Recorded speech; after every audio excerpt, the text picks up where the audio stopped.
Now we are going to start the another part in chapter. The part is fertilization. Chapter कुठलं सुरू आहे आपलं? Reproduction in animals मधलं human reproduction part. तर त्या human reproduction मध्ये आतापर्यंत आपण काय पाहिलं? Male reproductive system, histology, structure of sperm, formation of sperm. पुढे female reproductive system, histology of ovary, structure of Graafian follicle, structure of ovum आणि oogenesis.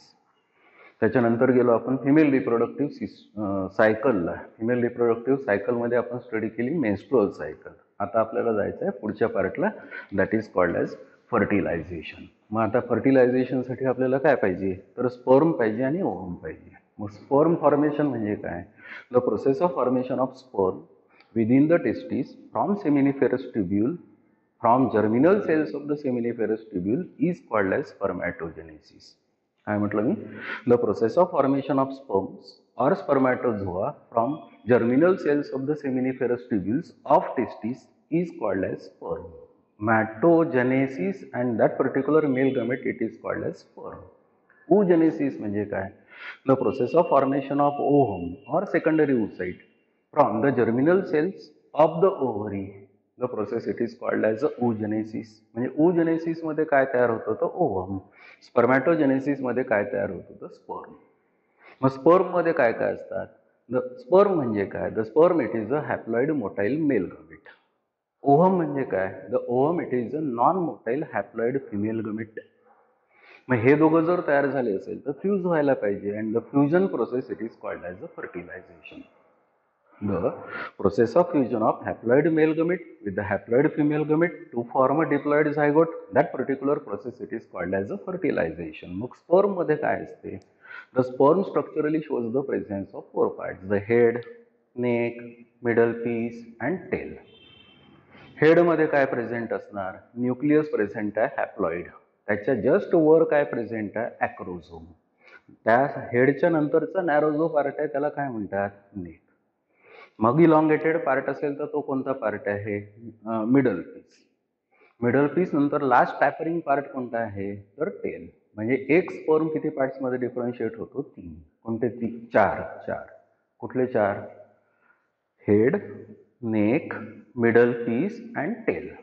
मग या स्पर्मला आपल्याला फर्टिलायझेशन मध्ये यूज करायचं आहे. मग ओव्हम कसा असतो?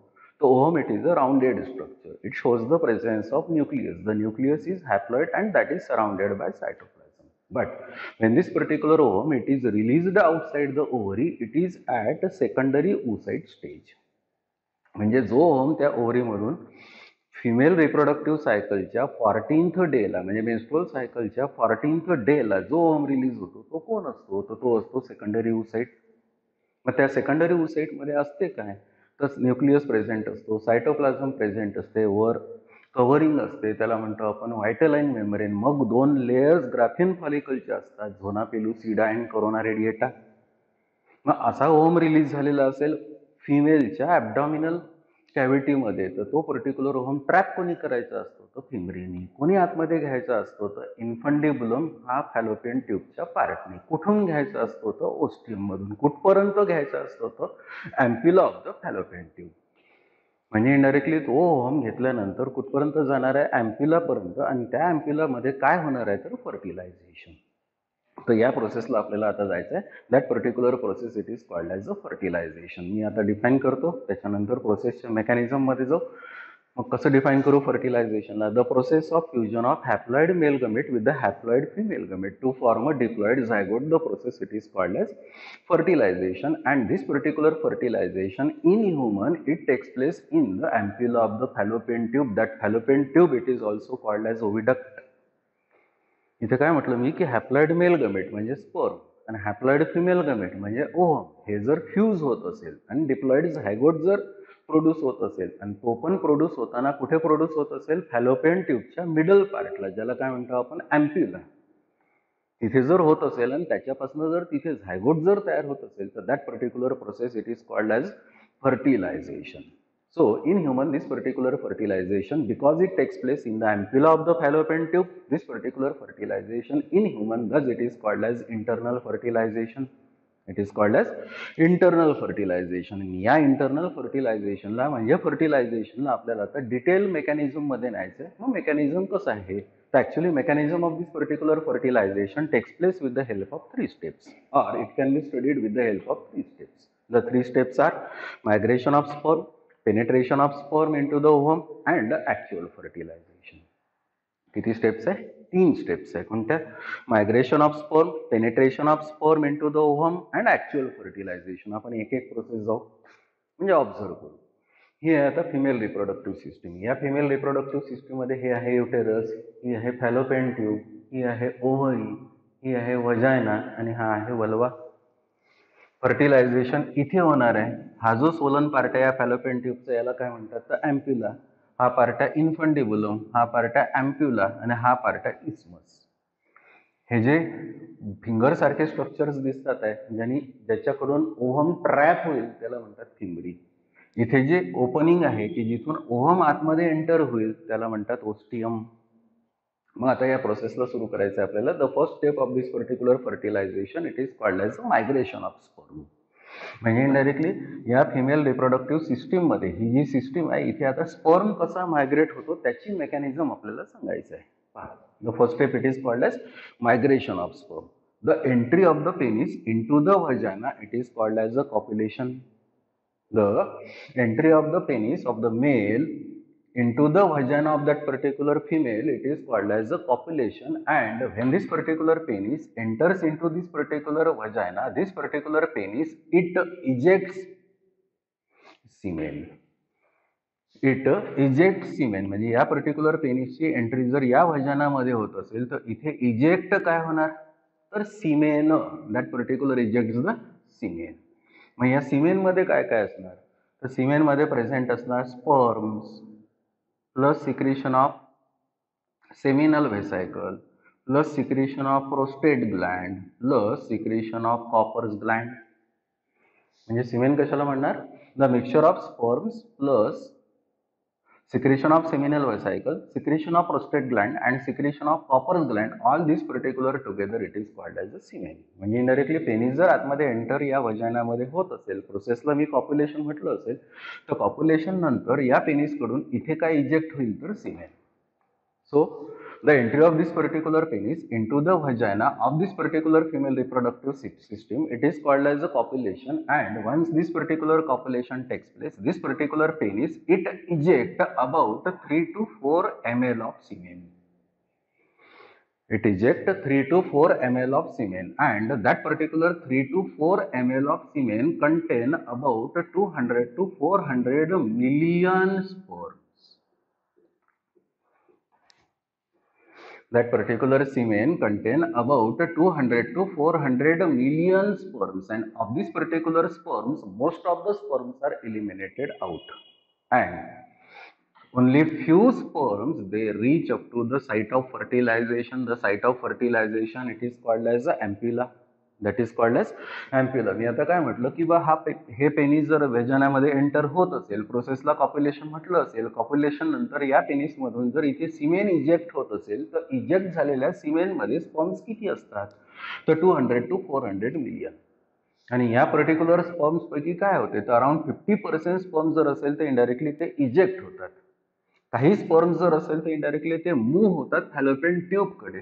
मेन साईट त्या पर्टिक्युलर फर्टिलायझेशनची कुठली असेल तर that particular part of that fallopian tube it is called as a ampulla. Sperm मी मायग्रेट केला, पण फक्त एकटा स्पर्म मायग्रेट करून फर्टिलायझेशन नाही होणार. म्हणून पुढे on the 14th day of the menstrual cycle ovary it releases the ovum. On the 14th day of the menstrual cycle, the ovary it releases the ovum at a secondary oocyte stage. At secondary oocyte stage, and this particular released ovum, when it is trapped by the fimbri through ostium, this particular ovum it enters into the fallopian tube and finally reach up to the ampulla of the fallopian tube. की हा particular ही ovary जर असेल तर ovum release करेल 14th day ला menstrual सायकलच्या, आणि menstrual सायकलच्या 14th डे ला जर तो ओव्हम रिलीज होत असेल ओव्हरी कडून तर फिमरी कडून ट्रॅप होईल, ओस्टियम मधून आत जाईल, तो फायनली कुठपर्यंत पोहोचेल तर ampulla. So if this particular ampulla it shows the presence of ovum, as well as the sperm at the same time, then only there is the possibility of fertilization. Then only there is the possibility of fertilization, where the viability of this particular sperm, it is around 24 hours, and the viability of this particular ovum is around 24 to 48 hours.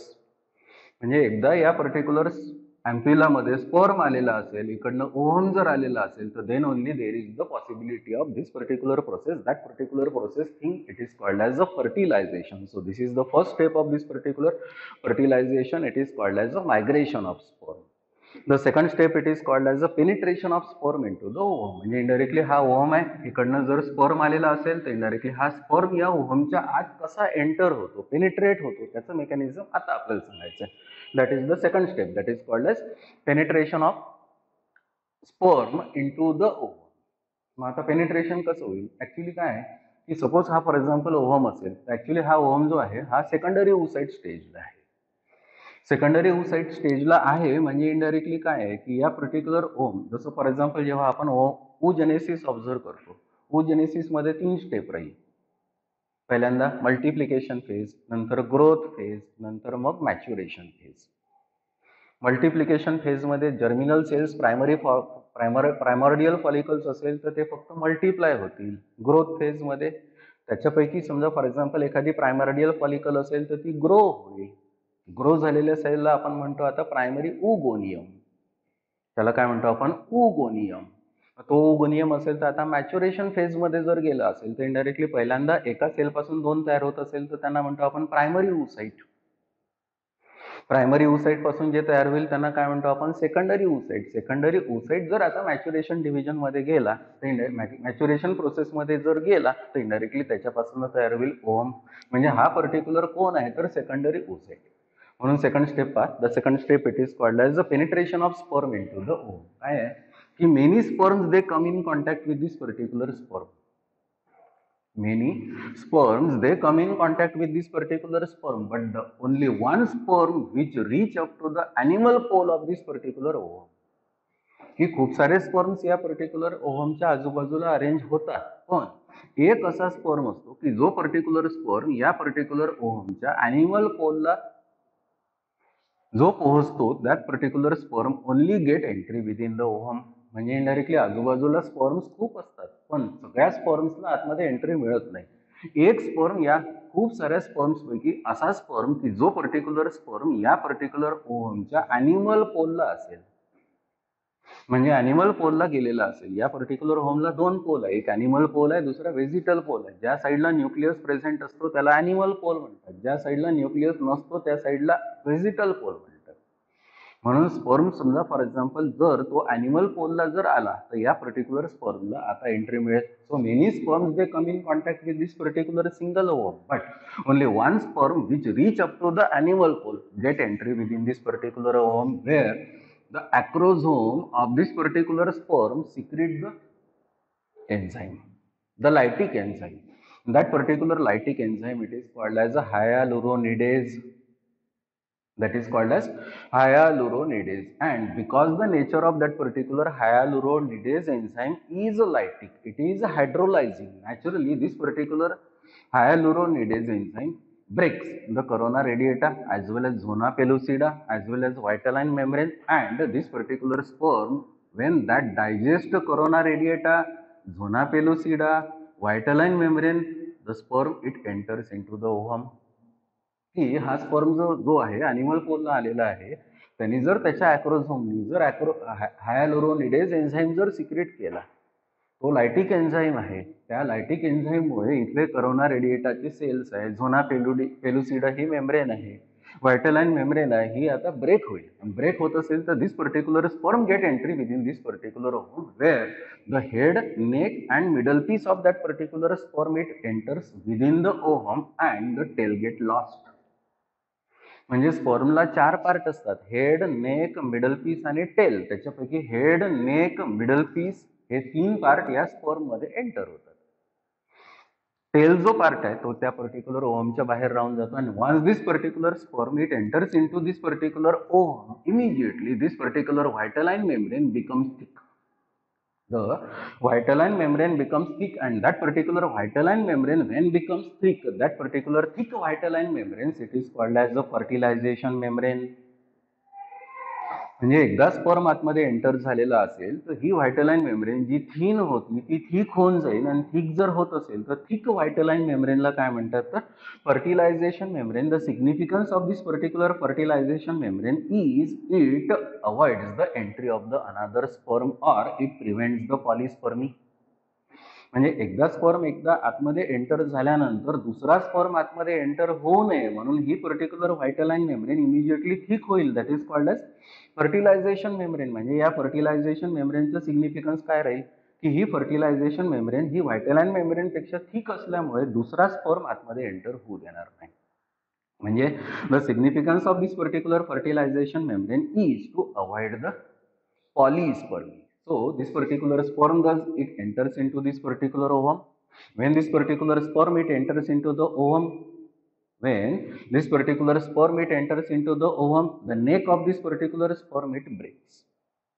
The neck of the sperm it breaks, and the nucleus of this particular sperm which is present in the head it rotates about 180 degree.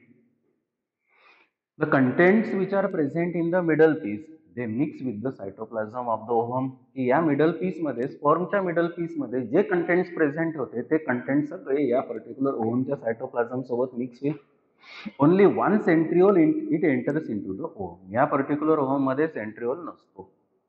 Sperm जर असेल तर एक centriole आणत असतो म्हणजे carry करत असतो. That particular centriole it is called as a proximal centriole. म्हणजे इनडायरेक्टली सोपं सांगायचं असेल तर या स्पर्मनी दोन गोष्टी कॅरी केलेल्या आहे. एक म्हणजे त्याचा nucleus that is called as a mail nucleus, आणि दुसरं म्हणजे centriole that is called as a proximal centriole. मग आता असा प्रॉक्सिमल सेंट्रिओल असेल तर या पर्टिक्युलर ओव्हमच्या सायटोप्लाझम मध्ये असेल. हा न्यूक्लियस स्पर्मचा जर असेल तर तो आता त्या पर्टिक्युलर ओव्हमच्या सायटोप्लाझम मध्ये आलेला असेल. तो आता काय होईल 180 डिग्रीनी रोटेट होईल. The nucleus which is present in this particular ovum now of male it is called as a male pronucleus, and the nucleus which is present in this particular ovum cytoplasm it is called as a female pronucleus. So once the sperm it enters into the ovum, the second step is over, and that particular second step it is called as a penetration of sperm into the ovum. म्हणजे हा sperm ओव्हमच्या आतमध्ये penetrate झाला, दुसरी step संपली. That is called as penetration of sperm into the ovum. आता actual fertilization होईल. मग actual fertilization काय? The actual fertilization in human it is called as a syngamy. The fusion of gamete with gamete it is called as a syngamy. The fusion of gamete with gamete it is called as a syngamy. मग या syngamy मध्ये काय होईल? Actually this particular syngamy it involves two steps. The one it is called as a karyomixis, the another it is called as a cytomixis. कॅरिओमिक्सिस म्हणजे न्यूक्लियसचं mixing होणार आहे. सायटोमिक्सिस म्हणजे सायटोप्लाझमचं mixing होणार आहे. मग आता पुढे काय होईल? ऍक्च्युली या पर्टिक्युलर ओव्हम मध्ये जेव्हा स्पर्म एंटर झाला त्यावेळेस त्या पर्टिक्युलर स्पर्मनी एकच सेंट्रिओल आणला होता. That particular centriole it is called as a proximal centriole. The proximal centriole in actual fertilization नाव इट डिवाइड्स. की हा जो प्रॉक्सिमल सेंट्रिओल आहे हा पर्टिक्युलर प्रॉक्सिमल सेंट्रिओल किती सेंट्रिओल्स मध्ये डिवाइड होतो? दोन. So proximal centriole in this particular ovum cytoplasm it divides into two. Now there is presence of two centrioles. म्हणजे ऍक्च्युअली दोन सेंट्रिओल्स नव्हते. ओव्हम मध्ये स्वतःचा सेंट्रिओल नसतो. स्पर्मनी एकच सेंट्रिओल आणलेला आहे. त्या पर्टिक्युलर सेंट्रिओलला डिवाइड व्हावं लागते. किती सेंट्रिओल्स तयार होतात? दोन. म्हणजे या पर्टिक्युलर आता सेलमध्ये आता तुम्हाला काय काय दिसत आहे की दोन सेंट्रिओल्स प्रेझेंट आहे, दोन न्यूक्लियस प्रेझेंट आहे. हा आहे मेल प्रोन्यूक्लियस, तो हॅप्लॉइड. हा आहे फिमेल प्रोन्यूक्लियस, तो पण आहे हॅप्लॉइड. म्हणजे या मेल प्रोन्यूक्लियस मध्ये क्रोमोझोम्स आहे 23, फिमेल प्रोन्यूक्लियस मध्ये पण क्रोमोझोम्स आहे 23. आता हे 23 क्रोमोझोम्स पेअर होणार, and that particular pairing it is called as a syngamy. That is called as a karyomixis. That is called as karyomixis. आता पुढे काय होईल? So this particular centrioles now they are arranged specifically. The nuclear envelope of this particular male pronucleus degenerates. The nuclear envelope of the female pronucleus it also degenerates, so that the chromosomes are arranged Now the centrioles, they form the fibers. The fibers are called as the spindle fibers. These particular spindle fibers, now they are arranged and get attached to these particular chromosomes. By the contractile movement of these particular spindle fibers, these particular chromosomes, they move in the center. की हे जे chromosomes mail आणि female प्रोन्यूक्लियसचे chromosomes आहे, हे या spindle फायबर्सच्या कॉन्ट्रॅक्शनमुळे ते काय होईल, आता सेंटरकडे मूव्ह होईल. When these particular chromosomes in the center they move, the similar length chromosomes in the center they pair, and this particular pairing of this particular chromosomes results into finally 23 pairs of chromosome. म्हणजे indirectly इथे 23 chromosomes होते, इथे पण 23 chromosomes होते. म्हणजे mail pronucleus मध्ये 23 chromosomes, female pronucleus मध्ये 23 chromosomes. हे 23 क्रोमोझोम्स, हे 23 क्रोमोझोम्स सेंटर मध्ये जर पेअर होत असेल तर टोटल क्रोमोझोम्स किती राहील, 46. म्हणजे टोटल क्रोमोझोम्स किती राहील, 23 pairs. And once all this particular chromosomes they pair, once all these particular chromosomes they pair, the nuclear envelope regenerates. The nuclear envelope regenerates and there is formation of a diploid nucleus, and this particular diploid nucleus, it is the nucleus of zygote. This process it is called as a karyomixis. This is called as karyomixis. यालाच काय म्हणतो आपण, karyomixis. And when this particular karyomixis takes place, simultaneously there is a mixing of cytoplasm of the male and the female gamete.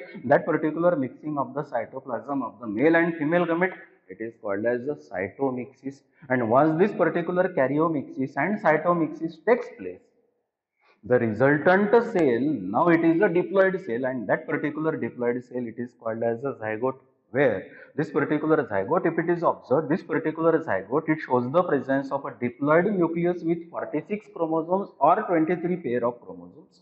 It is surrounded by cytoplasm. The cytoplasm, it is then surrounded by the membrane. That particular membrane, it is called as a fertilization membrane. And this particular fertilization membrane, again it is surrounded by the layer of the Graafian follicle. That particular layer of the Graafian follicle, it is called as the zona pellucida. That is called as zona pellucida. म्हणजे fertilisation झाल्यानंतरही ही layer शिल्लक राहते. That particular layer it is called as the zona pellucida. म्हणजे जेव्हा fertilisation start झालं होतं त्यावेळेस अजून एक लेअर होती, ती होती कोरोना रेडिएटा. ती डिजनरेट झाली, पण आता या पर्टिक्युलर झायगोट सोबत पाहता दोन लेअर्स दिसत आहेत. The one it is called as a fertilization membrane, the another it is called as a zona pellucida. This whole process it takes place in this particular part of the fallopian tube. That particular part of the fallopian tube, it is called as the ampulla. That is called as ampulla. So the whole process, because it takes place in this particular ampulla of the fallopian tube, ampulla of the oviduct, this particular fertilization in human, it is called as internal. This fertilization in human, it is called as internal. So finally, after fertilization, the product is formed. That particular product, it is called as a zygote. म्हणजे indirectly पूर्ण fertilisation झाल्यानंतर या एम्प्युला मध्ये जो आता diploid product तयार होईल, तो पर्टिक्युलर प्रोडक्ट कोणता असेल, झायगोट.